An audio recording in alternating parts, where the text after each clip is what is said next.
नमस्कार, स्वागत है आप सभी का टीएनपी न्यूज में और मैं हूं आपके साथ मिशा सिंह।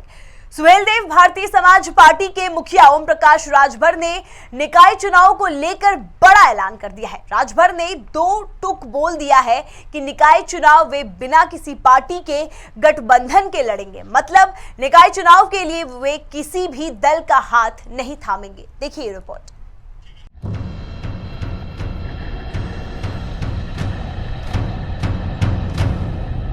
उत्तर प्रदेश की राजनीति में हमेशा अपने बयानों से चर्चा में रहने वाले सुभाषपा प्रमुख ओम प्रकाश राजभर ने एक बड़ा ऐलान कर दिया। राजभर ने ये साफ कर दिया है कि नगर निकाय चुनाव उनकी पार्टी अकेले लड़ेगी।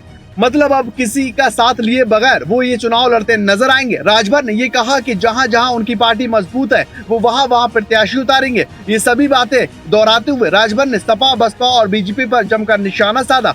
राजभर ने ये तमाम बातें गाजीपुर में कही हैं। दरअसल सुभाषपा प्रमुख और जहोराबाद से विधायक ओम प्रकाश राजभर गाजीपुर के एमपी एमएलए कोर्ट पहुंचे, जहां पर उनके साथ उनके दोनों बेटे अरविंद और अरुण मौजूद थे। राजभर ने अपने दोनों बेटों के साथ एक पुराने केस में जमानत कराने पहुंचे थे।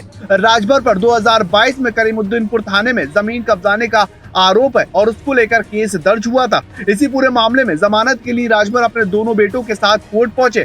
इस दौरान राजभर ने भारतीय जनता पार्टी के ऊपर कई बड़े आरोप लगाए। राजभर ने ये कहा कि भारतीय जनता पार्टी उनको झूठे मुकदमे में फंसा रही है। उन्होंने कहा कि मेरे और मेरे दोनों बेटों पर फर्जी मुकदमे लगाए गए हैं।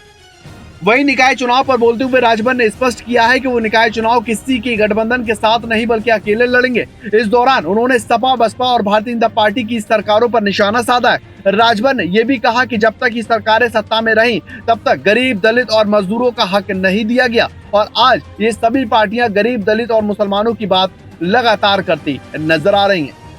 बहरहाल राजनीति के मैदान में राजभर की गिनती उन नेताओं में रहती है जो कब किस रास्ते पर चल दें कहा नहीं जा सकता। अतीत में वो कई पार्टियों के साथ आ चुके और उनको अलविदा भी बोल चुके। ऐसे में अब ये स्पष्ट नहीं है कि उनकी राह आगे क्या होगी, क्योंकि गठबंधन के मुद्दे पर उन्होंने साफ कर दिया कि वो जिससे भी गठबंधन करेंगे उससे लोकसभा सीटों पर वोट बैंक के आधार पर सीट मांगते नजर आएंगे। Bureau report, TNP news.